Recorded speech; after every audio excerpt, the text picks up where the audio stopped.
अनुसूची 8 देखेंगे, विनियोग, इन्वेस्टमेंट, इसको कैसे दर्शाएं।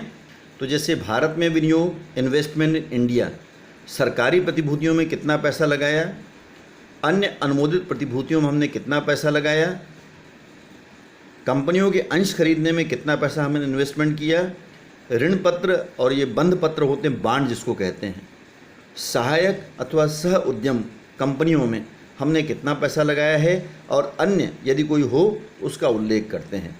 ये आपका हो गया भारत में विनियोजन। उसके बाद भारत के बाहर यदि बैंक ने कुछ पैसा लगाया है, इसमें भी वही बातें हैं, सरकारी प्रतिभूतियों में, विदेशों में सहकारी और सह उद्यम और अन्य प्रकार का विनियोग। अब ये 1 नंबर पॉइंट और 2 नंबर पॉइंट का जो टोटल होता है जोड़, इसको हम शेड्यूल नंबर 8 के अंतर्गत दर्ज करते हैं। शेड्यूल नंबर 9 अग्रिम जो है, ये बड़ी महत्वपूर्ण अनुसूची होती है।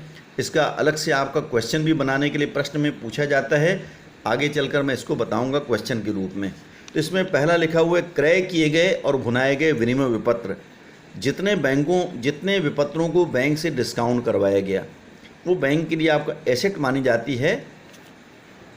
नगद साख, ओवरड्राफ्ट, मांग पर प्रति देय ऋण जो है, हमने नगद साख के रूप में, अधिविकर्ष के रूप में कितना लोन इसके अंतर्गत बांटा, सावधि ऋण, टर्म लोन हमने कितना इसके अंतर्गत दिया है, ये आपका जोड़ हो जाता है तीनों का।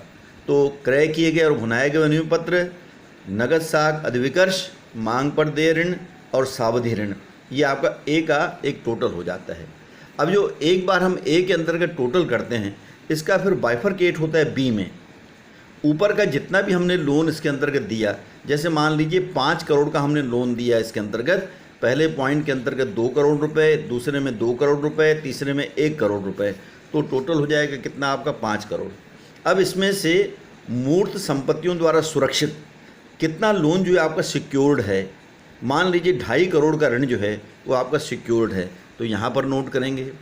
उसी प्रकार बैंक सरकारी प्रतिभूतियों द्वारा सुरक्षित कितना है, मान लीजिए 1 करोड़ रुपए, तो बाकी 5 करोड़ में ये 2.5 करोड़ और 1 करोड़ को घटा देंगे, तो 1.5 करोड़ क्या कहलाएगा, असुरक्षित ऋण, वो यहाँ पर नोट करेंगे। यानी इस जोड़ का बाइफरकेशन जो है, इस प्रकार से बाइफरकेशन ये बी में हम इसके अंतर्गत दर्शित करते हैं।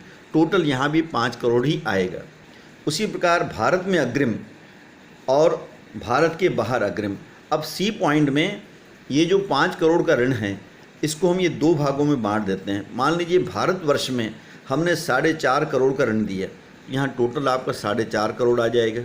अब उसमें कितना प्राथमिकता सेक्टर में दिए, जो प्रायोरिटी सेक्टर है, कितना पब्लिक सेक्टर में दिया, कितना बैंकों को दिया, कितना अन्य को दिया, इसमें अलग अलग जो पॉइंट दिए होंगे उसका यहाँ लिख देंगे। टोटल आ जाएगा 4 करोड़ 50 लाख रुपए।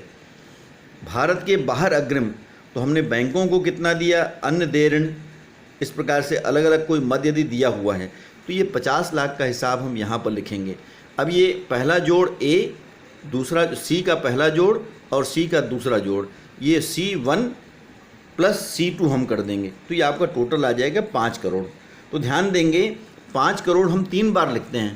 पहला ए में आपका टोटल 5 करोड़ आया, बी में टोटल 5 करोड़ आया, और ये भारत में और भारत के बाहर ये भी टोटल आपका 5 करोड़ आया। परंतु बैलेंस शीट में जो हम अग्रिम के नाम से लिखेंगे केवल 5 करोड़ ही लिखेंगे, बाकी चीज़ें उसका वर्गीकरण जो है हमको इसके अंतर्गत अलग अलग भागों में शो करना पड़ता है। अनुसूची संख्या 10 में देखेंगे स्थायी संपत्तियाँ। स्थायी संपत्तियों की शेड्यूल बनती है। जैसे भवन हमारे पास कितना है, तो पिछले चिट्ठे में मान लीजिए हमारे पास 20 लाख रुपए का भवन था, 5 लाख का और ख़रीद लिया, तो 20 लाख में 5 लाख को हम जोड़ देंगे, 25 लाख हो जाएगा।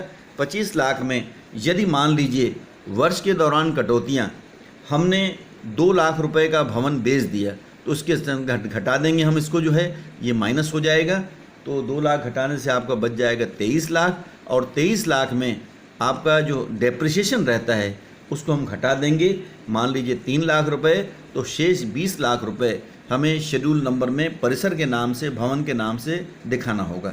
उसी प्रकार अन्य संपत्तियों को भी करते हैं। पिछले वर्ष की बाकी में चल वर्ष में कितना क्रय किया जोड़ देंगे, चल वर्ष में कितना विक्रय किया गया घटा देंगे, उसमें से ह्रास घटा देंगे, तो आपका नेट अमाउंट जो रहता है उस राशि को इसके अंतर्गत बाहर लिख देते हैं। जितनी भी संपत्तियां रहती हैं उसका जोड़ कर लेंगे, शेड्यूल नंबर 10 में आ जाएगा। शेड्यूल नंबर 11 अन्य संपत्तियां। इसमें अदर एसेट्स में कौन कौन से पॉइंट्स आते हैं ध्यान देंगे। ये अंतरकालीन समायोजन शुद्ध, ये मैंने आपको ऊपर भी बताया था।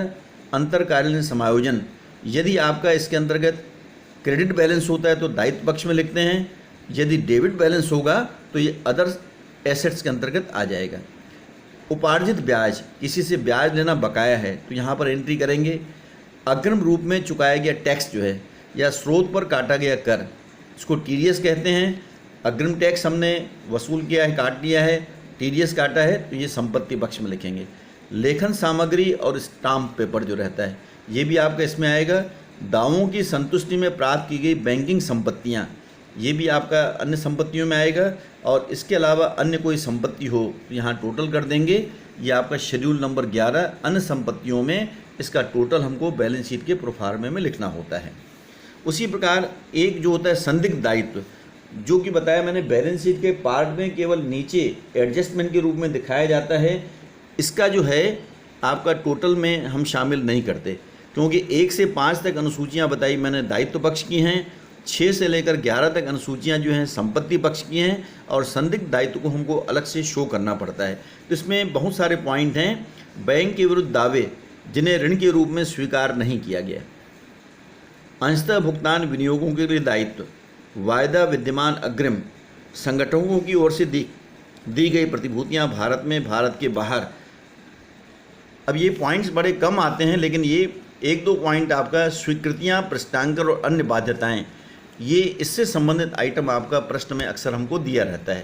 तो ये स्वीकृति, प्रस्तांकन और अन्य बाध्यताएं क्या हैं। जब आपका विपत्र व्यवहार के अंतर्गत बैंक जो है विपत्रों को भुनाने का काम करती है। अब जो विपत्र हमको प्राप्त होते हैं उसको बैंक ने, हमने क्या किया, भुनाया, मतलब आपका बैंक ने उसकी गारंटी ली। इसका मतलब है यदि सामने वाला व्यक्ति भुगतान नहीं करता तो बैंक को पेमेंट करना पड़ेगा। यहाँ बैंक की दोहरी स्थिति होती है कि हमको विपत्रों की राशि प्राप्त करना है, और जिस व्यक्ति ने प्राप्त विपत्र बैंक से डिस्काउंट करवाए हैं उसको हमको भुगतान भी करना पड़ता है। तो एक प्रकार से एसेट्स और लायबिलिटीज़ दोनों रहती है, इसलिए अलग से शेड्यूल 12 नंबर में इसको दर्ज करते हुए नीचे की तरफ इसके अंतर्गत हम शो करते हैं। तो इस प्रकार से कुल मिलाकर 12 प्रकार की अनुसूचियाँ जो हैं वो आपका बैलेंस शीट के अंतर्गत बनाई जा सकती हैं। आगे जब क्वेश्चंस के रूप में पढ़ेंगे, पहले आप लोग अच्छे ढंग से प्रोफार्मे को समझ लीजिए, और कोई चीज़ क्लियर ना हो तो मुझसे शेयर ज़रूर करें। Thank you. कल प्रॉफिट एंड लॉस अकाउंट के संबंध में आपको वीडियो में प्रेषित करूँगा। धन्यवाद।